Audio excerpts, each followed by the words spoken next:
శ్రీపాదరాజం శరణం ప్రపద్యే. అధ్యాయము 13.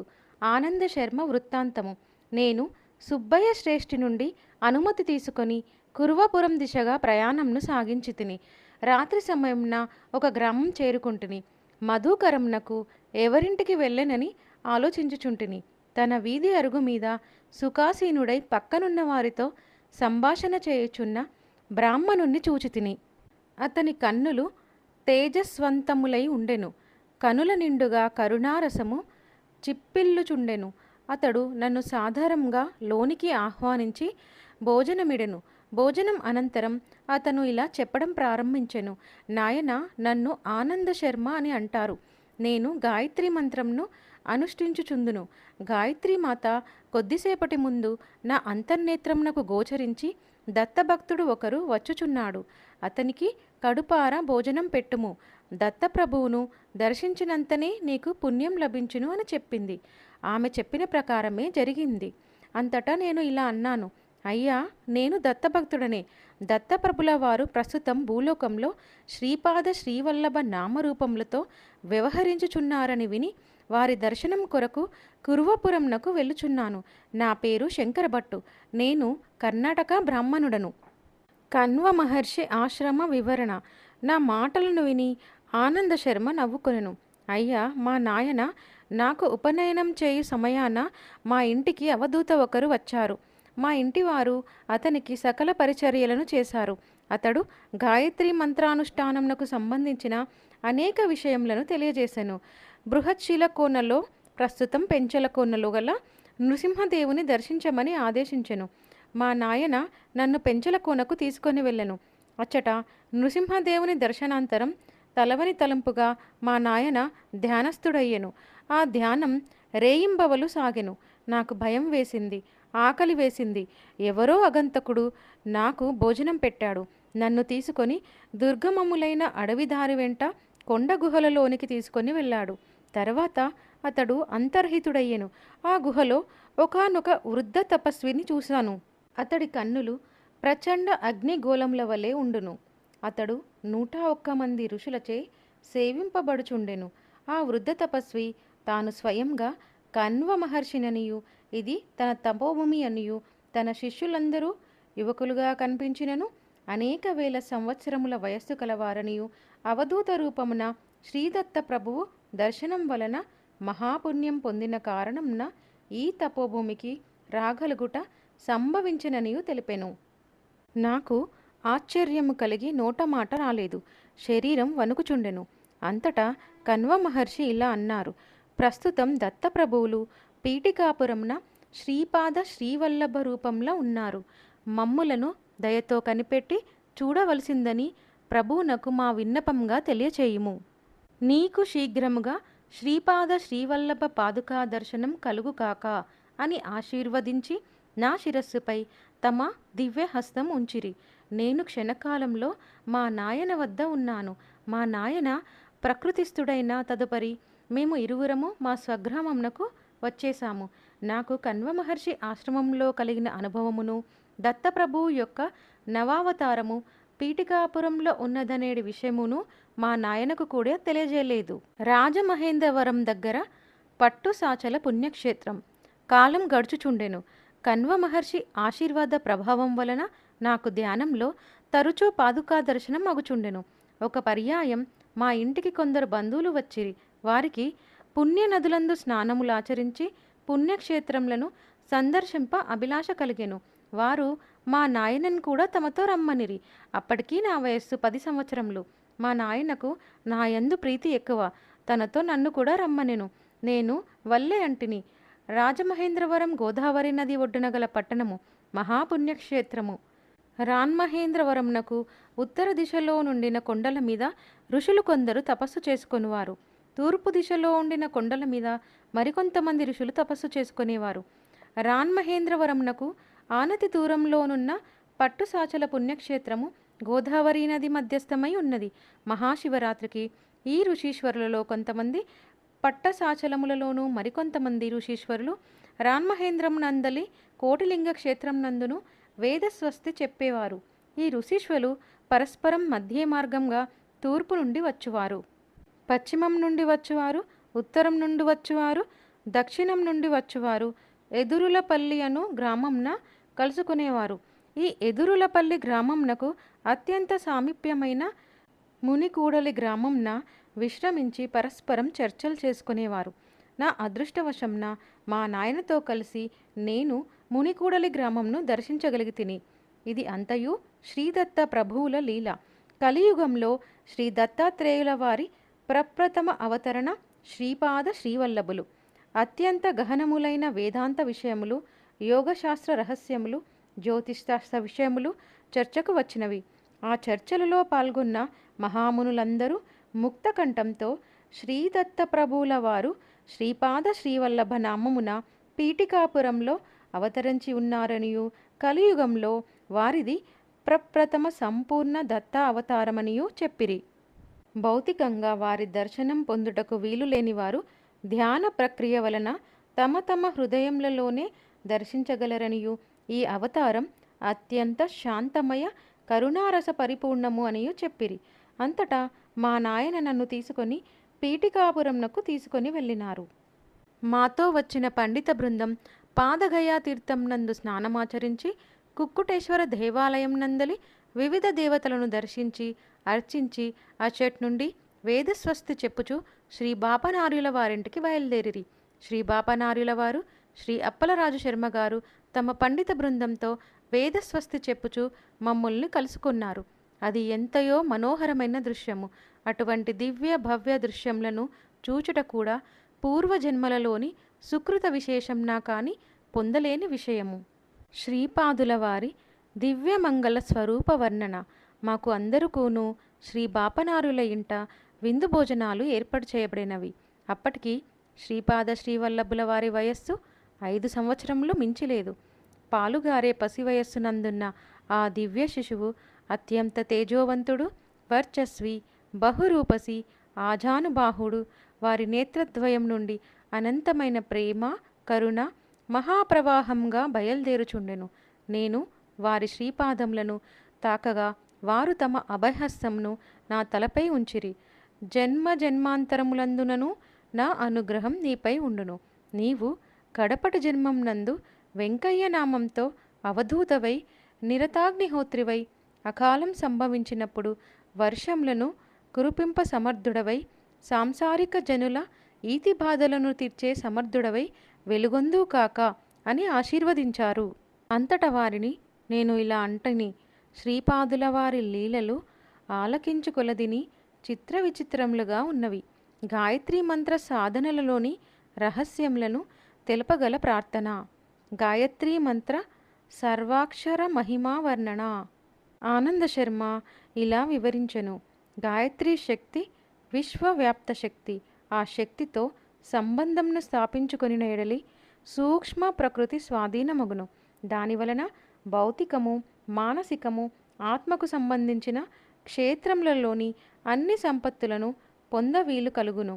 శరీరం నందలి విభిన్న అంగముల నుండి నాడులు శరీరమంతటా వ్యాపించి ఉండును.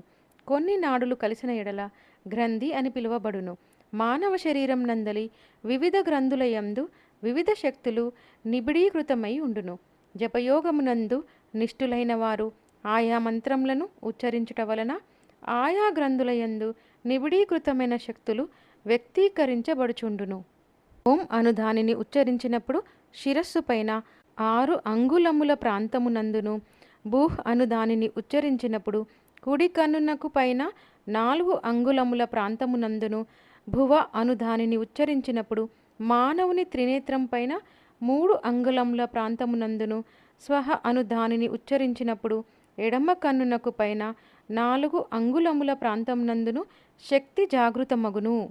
ఆజ్ఞాచక్రము ప్రాంతమునందున్న తాపిని అను గ్రంథియందు నిబిడీకృతమయ్యున్న సాఫల్య శక్తిని జాగృతం చేయుటకు తత్. ఎడమ కన్ను యందున్న సఫలత అను గ్రంథియందు నిబిడీకృతమయ్యున్న పరాక్రమము అని శక్తిని జాగృతం చేయుటకు స. కుడి కన్ను యందున్న విశ్వ అను గ్రంథియందు నిబిడీకృతమయ్యున్న పాలన అను శక్తిని జాగృతం చేయుటకు వి. ఎడమ చెవి యందున్న తుష్టి అను గ్రంథియందు నిబిడీకృతమయ్యున్న మంగళకరము అని శక్తిని జాగృతం చేయుటకు తుహ్. కుడి చెవియందున్న వరద అను గ్రంథియందు నిబిడీకృతమయ్యున్న యోగము అని శక్తి యొక్క సిద్ధి కొరకు వా. నాసికా మూలం నందున్న రేవతి అను గ్రంథియందు నిబిడీకృతమయ్యున్న ప్రేమ అను శక్తి యొక్క సిద్ధి కొరకు రే. పై పెదవి అందున్న సూక్ష్మ అను గ్రంథియందు నిబిడీకృతమయ్యున్న ఘన అను సంజ్ఞగల శక్తిని జాగృతం చేయుటకు నీ. క్రింద పెదవి అందున్న జ్ఞాన అను గ్రంథియందు నిబిడీకృతమయ్యున్న తేజము అను శక్తిని జాగృతం చేయుటకు యం. కంఠం నందున్న భర్గ అని గ్రంథియందు నిబిడీకృతమయ్యున్న రక్షణ అను శక్తిని జాగృతం చేయుటకు బర్. కంఠకూపం నందున్న గోమతి అను గ్రంథియందు నిబిడీకృతమయ్యున్న బుద్ధి అను శక్తి యొక్క సిద్ధి కొరకు గో. ఎడమవైపు ఛాతి యొక్క అగ్రభాగం నందున్న దేవిక అను గ్రంథియందు నిబిడీకృతమయ్యున్న దమనము అను శక్తిని జాగృతం చేయుటకు దే. కుడివైపు ఛాతి యొక్క అగ్రభాగమునందున్న వారాహి అను గ్రంథియందు నిబిడీకృతమయ్యున్న నిష్ఠ అను శక్తి యొక్క సిద్ధి కొరకు వ. ఉదరంనకు పైభాగమున చివరి ప్రక్కటెముకలు కలియు స్థానము అందున్న సింహిని అను గ్రంథియందు నిబిడీకృతమయ్యున్న ధారణ అను శక్తిని జాగృతం చేయుటకు స్య. కాలేయం నందున్న ధ్యాన అను గ్రంథియందు నిబిడీకృతమయ్యున్న ప్రాణ అను శక్తిని జాగృతం చేయుటకు ది. ప్లీహమునందున్న మర్యాద అను గ్రంథియందు నిబిడీకృతమయ్యున్న సంయమ అను శక్తిని జాగృతం చేయుటకు మా. నాభియందున్న స్ఫుట అను గ్రంథియందు నిబిడీకృతమయ్యున్న తపో అను శక్తిని జాగృతం చేయుటకు హి. వెన్నుపాము చివరి భాగం నందున్న మేధ అను గ్రంథియందు నిబిడీకృతమయ్యున్న దూరదర్శిత అను శక్తిని జాగృతం చేయుటకు ధీ. ఎడమ భుజం నందున్న యోగమాయ అను గ్రంథియందు నిబిడీకృతమయ్యున్న అంతర్నిహితము అను శక్తిని జాగృతం చేయుటకు యో. కుడి భుజం నందున్న యోగిని అను గ్రంథియందు నిబిడీకృతమయ్యున్న ఉత్పాదన అను శక్తిని జాగృతం చేయుటకు యో. కుడి మోచేయి యందున్న ధారిణి అను గ్రంథియందు నిబిడీకృతమయ్యున్న సరసత అను శక్తిని జాగృతం చేయుటకు నహ. ఎడమ మోచేయి యందున్న ప్రభవ అను గ్రంథియందు నిబిడీకృతమయ్యున్న ఆదర్శ అను శక్తిని జాగృతం చేయుటకు ప్ర. కుడి మణికట్టునందున్న ఊష్మ అను గ్రంథియందు నిబిడీకృతమయ్యున్న సాహసము అను శక్తిని జాగృతం చేయుటకు చో. కుడి అరచేతి యందున్న దృశ్య అను గ్రంథియందు నిబిడీకృతమయ్యున్న వివేకము అను శక్తిని జాగృతం చేయుటకు ద. ఎడమ అరచేతి యందున్న నిరంజన అను గ్రంథియందు నిబిడీకృతమయ్యున్న సేవ అను శక్తిని జాగృతం చేయుటకు యాత్ అను దానిని ఉచ్చరింపవలెను. ఈ విధంగా గాయత్రీ మంత్రం నందలి 24 అక్షరములకు మన శరీరం నందు వివిధ ప్రాంతములందు గల 24 గ్రంథులకును ఆ గ్రంథులందు నిబిడీకృతమైన 24 రకములైన శక్తులకు సన్నిహిత సంబంధం కలదు. 9 అను సంఖ్య మార్పులకు లోను కాని బ్రహ్మతత్వమును సూచించును. 8 అను సంఖ్య మాయాతత్వమును సూచించును. దో చపాతి దేవ్ లక్ష్మి అను వాక్యమునకు వివరణ. శ్రీపాదుల వారు తమకు ఇష్టమైన వారి గృహం నుండి 2 చపాతీలను స్వీకరించేవారు. వారు దో చపాతి దేవ్ లక్ష్మి అని పిలుచుటకు బదులు దో చౌపాతి దేవ్ లక్ష్మి అని పిలుచువారు. దో అనునది 2 సంఖ్యను, చౌ అనునది 4 సంఖ్యను, పతిదేవ్ శబ్దమున జగత్ప్రభువైన పరమేశ్వరుని 9 సంఖ్య సూచింపగా లక్ష్మీ శబ్దము మాయా స్వరూపమైన 8 సంఖ్యను సూచించుచున్నది. అందువలన 2498 అను సంఖ్య ఒక వింత సంఖ్య అయి ఉంది. తను గాయత్రి స్వరూపమనియు పరమాత్మ అనియు పరాశక్తిని కూడా తానే అనియు సూచించుటకు ఈ సంఖ్యను శ్రీపాదుల వారు ఈ విధంగా అన్వయించిరి. అంతటా నేను ఇలా అన్నాను, అయ్యా, గాయత్రీ మంత్రంలోని 24 అక్షరముల గురించి మీరు చెప్పింది కొంత అవగతమైంది. అయితే 9 అను సంఖ్య పరమాత్మ స్వరూపం అంటిరి, 8 అనునది మాయాస్వరూపం అన్నారు. ఇది నాకు అంతగా అర్థం కావటం లేదు. నవమ సంఖ్య వివరణ. అంతటా ఆనంద శర్మ ఇలా చెప్పారు, నాయనా శంకరభట్టు, పరమాత్మ ఈ విశ్వమునకు అతీతుడు. అతడు ఎటువంటి మార్పులకును లోను కానివాడు. 9 అనునది ఒక విచిత్ర సంఖ్య. 9ని 1 చేత గుణింపగా 9 వచ్చును. 9ని 2 చేత గుణింపగా 18 వచ్చును. ఆ 18లోని 1ని 8 కలిపితే తిరిగి 9 వచ్చును. 9ని 3 చేత గుణించిన 27 వచ్చును. దీనిలోని 2, 7 కలపగా తిరిగి 9 వచ్చును. ఈ విధంగా 9ని ఏ సంఖ్య చేత గుణించినను వచ్చిన సంఖ్యలోని విడపడి అంకెలను కలపగా వచ్చింది 9 అగుచున్నది.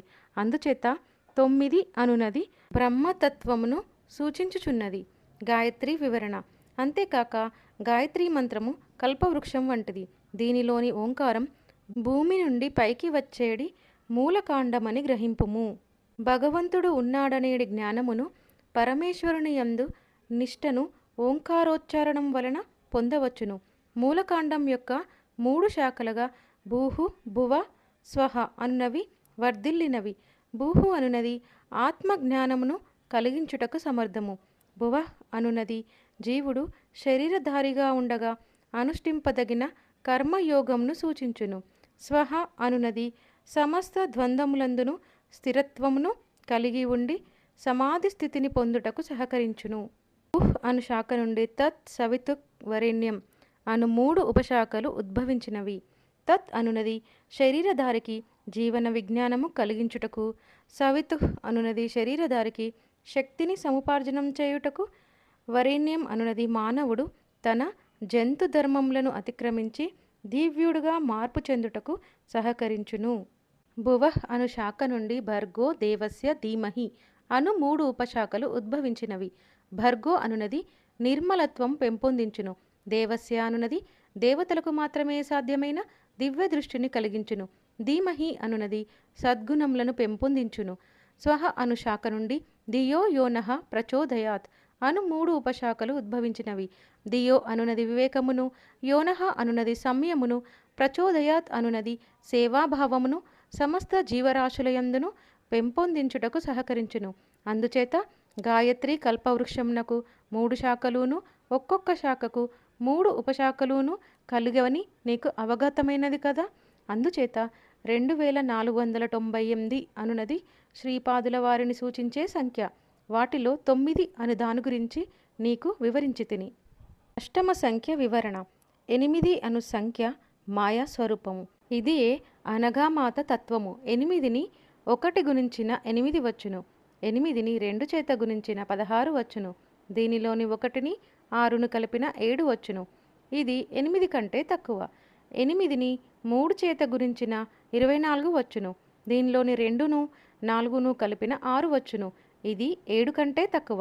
ఈ రకంగా సృష్టిలోని సమస్త జీవరాశులలోని శక్తులను హరింపజేయ తత్వము జగన్మాతయందు కలదు. ఎవరు ఎంత గొప్పవాడైనను వాడిని తక్కువగా చేసి చూపగల శక్తి మాయా స్వరూపంకి ఉంది. శ్రీపాద శ్రీవల్లభులు గాయత్రీమాత స్వరూపము. వారు అనఘాదేవి సమేత శ్రీదత్తులు. వారిని మనోవాక్కాయ కర్మలచే ఆరాధించు వారికి సమస్త అభీష్టములు సిద్ధించును. గాయత్రీ మాతయందు ప్రాతకాలమున హంసారూఢ అయిన బ్రాహ్మీ శక్తి, మధ్యాహ్న కాలమందు గరుడారూఢ అయిన వైష్ణవి శక్తి, సాయం సంధ్యనందు వృషభారూఢ అయిన శాంభవి శక్తియు ఉండును. గాయత్రీ మంత్రాధిష్టాన దేవత సవితాదేవి. త్రేతాయుగంలో శ్రీపీఠికాపురమందు భరద్వాజ మహర్షి సవితృకాటక చయనం చేసిన ఫలితంగా శ్రీపాద శ్రీవల్లభులు పీఠికాపురంన అవతరించిరి. సవితాదేవత ప్రాతకాలమందు ఋగ్వేద రూపంగా ఉండును. మధ్యాహ్న కాలమందు యజుర్వేద రూపంగా ఉండును. సాయంకాలమందు సామవేద రూపంగా ఉండును. రాత్రి కాలమందు అధర్వణ వేద రూపంగా ఉండును. మనకు కంటికి కనిపించే సూర్యుడు కేవలం ఒక ప్రతీక మాత్రమే. యోగులు మహోన్నత స్థితిని పొందినప్పుడు త్రికోణాకారమున మహాజాజ్వల్యమానముగా ప్రకాశించు బ్రహ్మయోనిని దర్శింపగలరు. దీని నుండి కోటాను కోట్ల బ్రహ్మాండములు ప్రతిక్షణము ఉద్భవించుచుండును. ప్రతిక్షణం నందున సంరక్షింపబడుచుండును. ప్రతిక్షణమందును విధ్వంసము కావించబడుచుండును. ఈ విధంగా ప్రతిక్షణమందును సృష్టి స్థిత లయములు కావింపబడుచుండును. అసంఖ్యాకమైన ఈ ఖగోళములన్నింటినీ సృష్టి స్థితి లయముగా గావించు సవితాశక్తికే సావిత్రి అని పేరు. అయితే గాయత్రియు సావిత్రియు అభిన్న స్వరూపములు. శవములను కాల్చుటకు ఉపయోగించు అగ్నిని లోహిత అని పిలిచెదరు. భోజన పదార్థములను తయారు చేసుకొనుటకు ఉపయోగించు అగ్నిని రోహిత అని పిలిచెదరు. అదేవిధంగా పరాస్థాయిలో గాయత్రిగా, అపరాస్థాయిలో సావిత్రిగా ఒకే మహాశక్తి వ్యవహరించుచున్నది. జీవరాశుల పరిణామ క్రమంలో ఇహలోక సంబంధమైన అవసరములు ఎన్నో కలవు. అవి అన్నియు సావిత్రీమాత అనుగ్రహం వలన సిద్ధించును. జీవరాశులకు ఆధ్యాత్మికోన్నతి గాయత్రీమాత అనుగ్రహం వలన సిద్ధించును. ఇహలోకమునందు సకల సుఖభోగములను అనుభవించుటకును, పరలోకమునందు విముక్త స్థితియందు దివ్యానందమును అనుభవించుటకును సమన్వయం కావలసి ఉన్నది. శ్రీపాదుల శ్రీచరణాశ్రితులకు ఇహపర లాభములు రెండునూ సిద్ధించును. తక్కిన దేవతారాధనలకును శ్రీ దత్తారాధనమునకు గల వ్యత్యాసము ఇదియే. నాకు శ్రీ ఆనంద శర్మ మహాశయులు సెలవిచ్చినది ఎంతయో అపూర్వంగా ఉండెను. అంతటా నేను ఇలా అంటిని, మహాభాగా మీరెంతయో ధన్యులు. శ్రీపాదుల వారు శ్రీ నృసింహ సరస్వతి అవతారం ధరించెదరని వింటిని. ఈ అవతారంలో శ్రీ కృష్ణ సరస్వతి అను వారిని గురువులుగా స్వీకరించెదరని వింటిని. ఇది ఏమి విచిత్రము? శ్రీ ఆనంద శర్మ ఇలా చెప్పారు. భగవంతుని అవతారం వచ్చునదే భక్తుల కొరకు. మానవ రూపంను ధరించి వచ్చినప్పుడు ఉత్కృష్ట మానవుడు ఏ విధంగా ఉండవలనో ఆచరించి బోధించును. సన్యాస ఆశ్రమును ఉద్ధరింపవలసి ఉన్నది. తను సన్యాసి కావలనన్నా తనకు కూడా ఒక గురువు కావలను. ఆ గురువు బహుయోగ్యుడై ఉండవలను. సాక్షాత్తు అవతార పురుషునికి గురువు కాగల యోగ్యత కోటిలో ఏ ఒక్కరికో ఉండును. అవతార పురుషుడు జన్మించిన వంశంలో 80 తరముల వారు అవతరించెదరు. ఆ వంశమునందు విశేష పుణ్యము రాశుల రాశులుగా పడి ఉండెను. అదేవిధంగా అవతార పురుషునకు గురువుగా ఉండేటి వ్యక్తి వంశం కూడా పరమ పవిత్రంగా ఉండవలెను. తాటంకపురమున ప్రస్తుతం తణుకు వాజపేయ యాజుల వారి వంశం నందు మాయనాచార్యుడని మహనీయుడు జన్మించెను. అతని భార్య పేరు శ్రీమతి. వారు పుణ్య దంపతులు. వారు ధర్మిల నందికొట్కూరు ప్రాంతంలందలి మంగళాపురం నందు జీవించసాగిరి. వారికి మాధవుడు, సాయనుడు, భోగినాథుడని వారు జన్మించిరి. సనాతన ధర్మంను ఉద్ధరించుటకు మాధవుడు విద్యారణ్యుడైనాడు. మహాతపస్సంపన్నుడైన బాపనార్యులు సూర్యమండలం నుండి శ్రీశైల మల్లికార్జున లింగం నందు శక్తిపాతంను ఒనరించిరి. వాస్తవునకు శ్రీ దత్తుల వారి శ్రీచరణములు శ్రీపర్వతంపై అవతరించినవి. శ్రీపాదుల వారి శ్రీచరణములు శ్రీపర్వతంపై అవతరించుట ఎంతయో అద్భుతమైన విషయము. పర్వతం పేరు శ్రీ. దత్తప్రభువుల చరణములు శ్రీచరణములు. ఈ నవావతారమునకు శ్రీపాద శ్రీవల్లభనామము ఎంతయో తగి ఉన్నది. పాపనార్యుల వారి వంశమునకును మాయనాచార్యుల వారి వంశమునకు ఎన్నియో తరముల నుండి సంబంధ బాంధవ్యములు కలవు. మల్లాది వారింట ఆడపడుచు జన్మించిన వాజపేయ యాజుల వారి కోడలనియు, వాజపేయ యాజుల వారింట ఆడపడుచు జన్మించిన మల్లాది వారి కోడలనియు అందురు. అయితే బాపనార్యులు తమ కుమార్తె సకల సౌభాగ్యవతి సుమతీ మహారాణిని వాజపేయ యాజుల వారింటి కోడలిగా చేయలేదు. విధి ప్రేరితులై అగోచరమైన దివ్య సంకల్పం వలన గండికోట అప్పలరాజు శర్మ గారికిచ్చి వివాహం చేశారు. సాక్షాత్తు దత్తప్రభువులు శ్రీపాద శ్రీవల్లభులుగా జన్మించి తమ మాతామహులతో రక్త సంబంధం కలిగిన వాజపేయ యాజుల వారిని కూడా తరింపచేయదలిసి మాధవాచార్యుణ్ణి తన వద్దకు ఆకర్షించిరి. మాధవాచార్యుల వారికి శ్రీపాదుల వారి యందు వాత్సల్య భావం పెల్లుబికినది. మాధవాచార్యులు విద్యారణ్య మహర్షిగా పరిణామం చెందారు. వారి శిష్యులు మలయానందులు, వారి శిష్యులు దేవతీర్థులు, వారి శిష్యులు యాదవేంద్ర సరస్వతులు, వారి శిష్యులు కృష్ణ సరస్వతులు. శ్రీ విద్యారణ్యులకును కృష్ణ సరస్వతులకును మధ్య ముగ్గురు కలరు. శ్రీ విద్యారణ్యులే కృష్ణ సరస్వతిగా అవతరించి శ్రీపాదుల వారి తర్వాత అవతారం నందు గురువులుగా ఉందురు. శ్రీ విద్యారణ్యులు భవిష్యత్తులో తన సోదరుడైన సాయనాచార్యుని వంశం నందు గోవింద దీక్షిత నామంన జన్మించి రాజర్షి అయి తంజావూరు మహామంత్రి కాగలరు. ఇది శ్రీపాదుల వారి దివ్యవచనము. శ్రీపాదుల వారు నిత్య సత్యవచనులు. ఒక పర్యాయము సుమతీ మహారాణి శ్రీపాదుల వారికి స్నానం చేయించుచుండెను. ఇంతలో వెంకటప్పయ్య శ్రేష్ఠి గారు అచ్చటికి విచ్చేశారు. వారిని చూసి శ్రీపాదుల వారు, తాత మనది మార్కండేయ గోత్రమా అని ప్రశ్నించారు. వారు బదులివ్వక శ్రీపాదుల వారి ముద్దుగొలుపు మాటలకు శ్లేషార్థంనకు నవ్వుకొనిరి. వాస్తవానికి శ్రీపాదుల వారు భారద్వాజ గోత్రికులు. వెంకటప్పయ్య శ్రేష్ఠి గారిది మార్కండేయ గోత్రం. తన భావనాపరంగా వెంకటప్పయ్య శ్రేష్ఠి గారికి కూడా దౌహిత్రుడనే అను విషయమును నర్మగర్భితంగా చెప్పిరి. ఇంతలోనే సుమతీమాత స్నానానంతరం మార్కండేయుడు వంతటి ఆయుష్మంతుడు కావలే అని నీళ్లను గుండ్రంగా త్రిప్పి ఆశీర్వదించింది. మార్కండేయుడు 16 సంవత్సరముల వరకు మాత్రమే ఆయుష్షు కలవాడు. శివ అనుగ్రహమున చిరంజీవి అయ్యాడు. తను 16 వర్షంల పర్యంతం మాత్రమే తల్లిదండ్రుల వద్దే ఉండెదనని నర్మగర్భితంగా సూచించెను. 16 సంవత్సరముల వయస్సు తర్వాత మార్కండేయుడు మహర్షి అయి గృహత్యాగం చేసి చిరంజీవి అయినాడు. శ్రీపాదుల వారు కూడా 16 సంవత్సరముల వరకు మాత్రమే తల్లిదండ్రుల వద్ద నుండి తరువాత జగద్గురువు అయ్యారు. తాను తన శరీరంను గుప్తమునరించదనియు తన ఈ శరీరమునకు చిరంజీవితత్వం ఉండుననియు ఇప్పుడు మనం చూసు శ్రీపాద శ్రీవల్లభ రూపం ఏదైతే ఉన్నదో అదే స్వరూపంలో అత్రి అనసూయలకు కుమారుడుగా గతంలో అవతరించితిననియు పదే పదే చెప్పుచున్నారు. శ్రీపాదుల వారి వివిధ రూపములు. శ్రీపాదుల వారు తమ యోగశక్తిని బహిర్ముఖం గావించి స్త్రీ రూపంననున్న తమ యోగశక్తితో సహా దర్శనమిచ్చేడివారు. ఇది ఎంతయో అపూర్వమైన విషయము. కుండలినీ శక్తిని ఈ విధంగా స్త్రీ స్వరూపంగా బహిర్ముఖమునర్చుట కేవలం శ్రీదత్త ప్రభువులకే చెల్లును. 16 సంవత్సరముల వయస్సులో నుండు ఆ నవయవ్వన దంపతీ రూపమును బాపనార్యులును రాజమాంబయును శ్రీపాదుల వారి జననీ జనకులుకును నరసింహవర్మ దంపతులకు వెంకటప్పయ్య శ్రేష్ఠ దంపతులును మరికొంతమంది దర్శించిరి. వారిరువురికి వివాహం చేయ సంకల్పించిన తల్లిదండ్రులకు కేవలం నిరాశ మాత్రమే ఎదురయ్యను. తాము భవిష్యత్తులో దివ్య దంపతీ రూపంన దర్శనమీయ సంకల్పించిరనుటకు ప్రప్రథమమున వారు అవధూత రూపంన సుమతీమాతకు దర్శనమిచ్చినప్పుడే సూచించిరి. అవధూత సుమతీమాతతో ఇలా అన్నారు: అమ్మా, నీ కుమారుడు 16 సంవత్సరముల వరకు మీ వద్ద ఉండును. వాడికి వివాహం చేయ సంకల్పించిన వినడు సరికదా, గృహత్యాగం చేసి వెళ్ళిపోవును. అందుచేత అతని మనోభీష్టంను అనుసరించి నడుచుకొనవలసి ఉన్నది. శ్రీ అనగాదత్తులు ఆది దంపతులు. వారికి చావు పుట్టుకలు లేవు. వారు సదా లీలా విహారులు.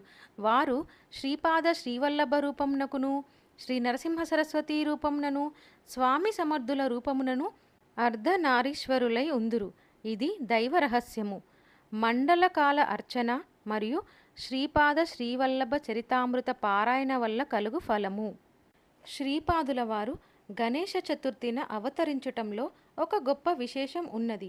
లాభుడు శ్రీ గణేశుని పుత్రుడు. ఒకానొక కల్పంలో ఒకానొక యుగమున అతడే లాభాద మహర్షి అని పేరుగాంచెను. అతడే శ్రీకృష్ణావతార సమయమున నందుడై జన్మించెను. లాభుడే శ్రీపాద శ్రీవల్లభ అవతారమున శ్రీపాదుల వారికి మాతామహుడై జన్మించెను.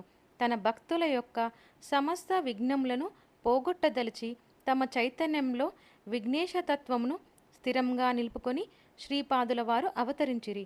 వారు చిత్తా నక్షత్రం నందు అవతరించిరి.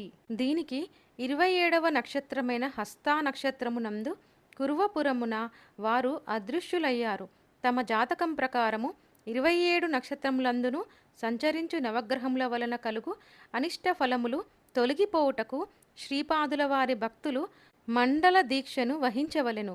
ఒక మండలం శ్రద్ధాభక్తులతో శ్రీపాదుల వారిని అర్చించిన లేదా వారి దివ్య చరిత్రను పారాయణము చేసినను సర్వాభీష్టములు సిద్ధించును. మనోబుద్ధి చిత్తాహంకారములు ఒక్కొక్కటి దశ దిశలలో తమ స్పందనలను ప్రకంపనలను వెలువరించుచుండును. అనగా వాటి ప్రకంపనలు విడివిడిగా 40 దిశలలో వెలువడుచుండును. ఈ 40 దిశలలోనూ ప్రకంపనలను అరికట్టి శ్రీపాదుల వారి వైపు మళ్లించిన అవి శ్రీపాద శ్రీవల్లభ చైతన్యమున చేరును. అచట అవి తగురీతిన సంస్కరింపబడి యోగమైన స్పందనలుగా మార్పు పొంది తిరిగి సాధకుని చేరును. అప్పుడు సాధకుని ధర్మబద్ధమైన అన్ని కోరికలను సిద్ధించును.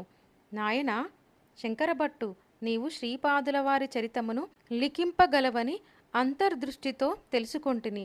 లోకంలో వ్యవహారంలో ఉన్న పారాయణ గ్రంథములలో రచయిత యొక్క వంశావళి, వివిధ స్తోత్రములు వగైరా ఉండును. నీవు వ్రాయు ప్రభు చరిత్రమున నీ వంశావళి వర్ణనము అనవసరము. ప్రభువులను ధ్యానించి నీ అంతర్నేత్రములో శ్రీపాదుల వారిని నిలుపుకొని అందరికీను సులభంగా అర్థమయ్యే రీతిలో రచింపుము. అప్పుడు శ్రీపాదుల వారి చైతన్యము నీ లేఖిని నుండి ఏది వెలువరించినా అది మాత్రమే సత్యం కాగలదు. ఆ రకమైన స్ఫూర్తిలో వ్రాయబడు గ్రంథములకు గాని ఉచ్చరింపబడు మంత్రములకు గాని ఛందోబద్ధత ఉండవలసిన అవసరం లేదు. కొంతమంది మహాభక్తులు తమకు దైవ సాక్షాత్కారమైనప్పుడు వారి వారి స్థానిక భాషలో వ్యావహారికములలోని పదములలో స్తోత్రం చేసిరి. వారు సాధారణ వ్యాకరణ నిబంధనలను కూడా అతిక్రమించిరి. అయినను ఆ స్తోత్రములను ఆ విధంగానే పఠింపవలెను, ఛందోబద్ధంగా ఉండవలెను కదా అని మార్పు చేసినచో అనుకున్న ఫలం లభించదు. భక్తుని యొక్క ఏ పదజాలంలో భగవానుడు సంతుష్టుడై వరములను ఇచ్చెనో ఆ పదములలో భగవానుని అనుగ్రహ శక్తి ఉండును. ఆయా పదములతో కూడిన స్తోత్రములను మనం పఠించునప్పుడు మన చైతన్యం తొందరగా భగవత్ చైతన్యంనకు సామీప్యంలో ఉండును. భగవానుడు భావప్రియుడు కానీ బాహ్యప్రియుడు కాదు. భావన అనునది శాశ్వతమైన శక్తి. ఆ విషయమును గమనింపుము అని చెప్పెను. అంతటా నేను ఈ విధంగా అన్నాను, అయ్యా, భోజనం అనంతరం సద్గురుని గూర్చిన గోష్ఠి ఎంతయో ముదావహము. ఇంకనూ శ్రీపాదుల వారి అవతార విశేషములను తెలియచేసి నన్ను కృతార్థుణ్ణి చేయ ప్రార్థన. ఆనంద శర్మ ఇలా చెప్పెను, శ్రీపాదుల వారు మల్లాది వారికిని, వెంకటప్పయ్య శ్రేష్ఠి గారికిని, వత్సవాయి వారికిని కూడా చాలా సన్నిహితమై భాష చేత వెల్లడి చేయుటకు వీలు కాని రుణానుబంధం కలవారు. ఆ 3 కుటుంబాల వారికి పుణ్యబలం ఎంతో ఉంది. అందువలననే తన తండ్రి ఆ 3 కుటుంబాల వారు ఇచ్చు ద్రవ్యంను కానీ వస్తువులు కానీ స్వీకరించకపోవట అనర్థహేతువని శ్రీపాదుల వారు అభిప్రాయపడ్డారు. శ్రీపాదుని అభీష్టం మేరకు పండగ పబ్బములందే కాక ఇతర సమయములందు కూడా అప్పలరాజు శర్మ దంపతులు తమ సంతానంతో సహా మల్లాది వారింటికిను, వెంకటప్పయ్య శ్రేష్ఠి గారింటికిను, వత్సవాయి వారింటికిను యథేచ్ఛంగా వెళ్ళేవారు. వెంకటప్పయ్య శ్రేష్ఠి గారు ఒకానొక పండుగ రోజున అప్పలరాజు శర్మ దంపతులను తమ ఇంటికి ఆహ్వానించిరి. శ్రీపాదుల వారిని తమ ఒడిలో కూర్చోబెట్టుకుని తూగుటుయ్యాలలో శ్రీ వెంకటప్పయ్య శ్రేష్ఠి గారు ఊగుచుండిరి. ఆ రోజున శ్రేష్ఠి గారెంతయో గంభీరంగా ఉండిరి. దానికి కారణమున్నది. పీఠికాపురంలో ఒక ప్రసిద్ధుడైన జ్యోతిష్యుడు ఉండేవారు. అతను ఓడ్ర దేశంనకు వెళ్ళి జ్యోతిష్యం అభ్యసించెను. అతడు చెప్పిన జ్యోతిషము పొల్లు అయిన దాఖలాలు లేవు. అతడు అతి ఖచ్చితంగా ప్రాణప్రయాణ సమయంను సూచించగలడు. అతడు ఫలానా రోజున ఎన్ని గడియల ఎన్ని విగడిలకు హృదయ సంబంధ రోగముచే శ్రేష్ఠి పంచత్వం నొందునని చెప్పెను.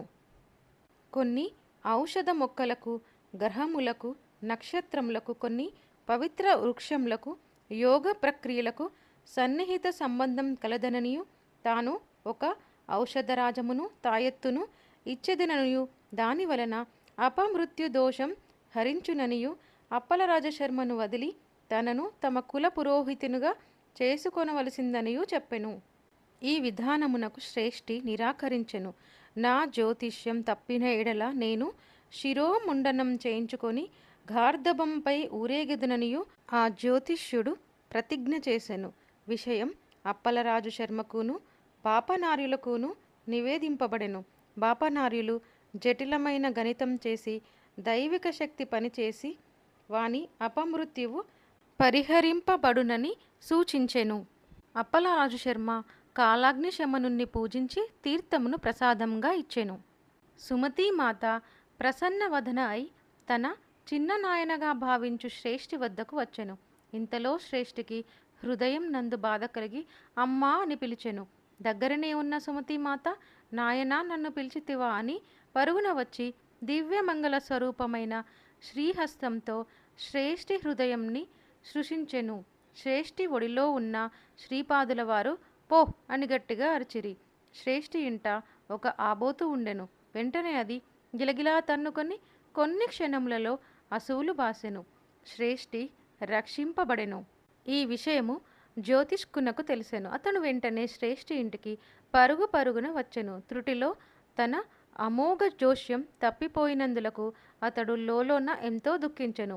జ్యోతిష్కునితో శ్రీపాదుల వారు, నీవు జ్యోతిష్కుడవే, చాలా గొప్ప పరిశ్రమ చేసిన వాడవే, కాదనను. జ్యోతులన్నిటికీ జ్యోతినైన నేనుండగా శ్రేష్ఠికి మృత్యుభయం ఎలా? నీవు శిరోముండనం చేయించుకొని గార్ధబంపై ఊరేగనక్కర్లేదు. నీవు పశ్చాత్తప్తుడైనా చాలును.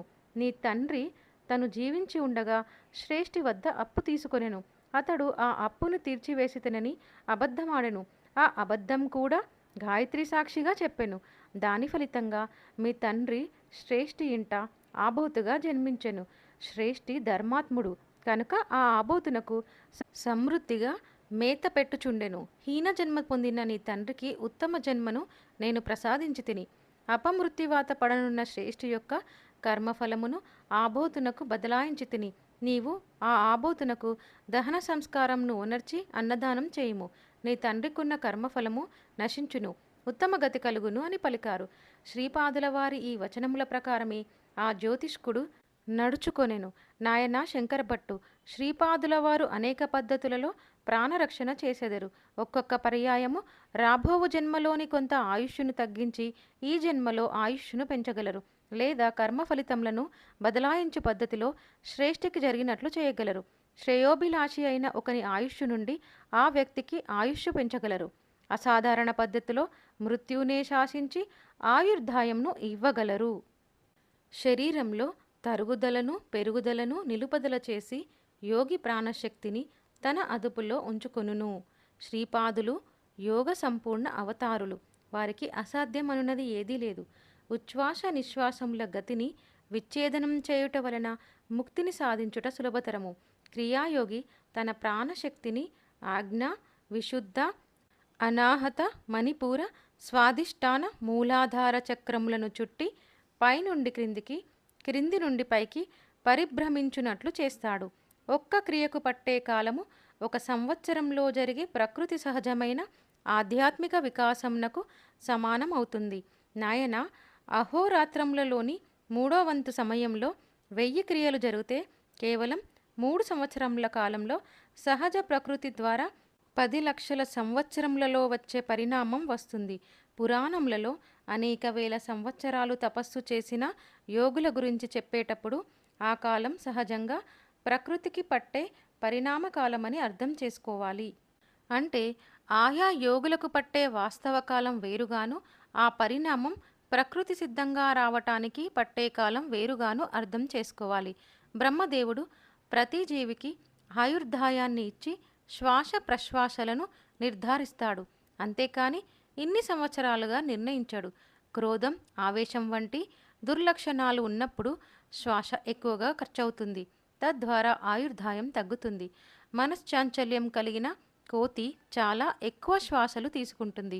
300 సంవత్సరాలు జీవించగలిగే తాబేలు ఒక నిర్దిష్ట కాలంలో కోతి తీసుకునే శ్వాసలలో 8వ వంతు మాత్రమే తీసుకుంటుంది. ఆనంద శర్మ సద్గోష్ఠి వలన నేనెంతో జ్ఞానవంతుడను అయినాను.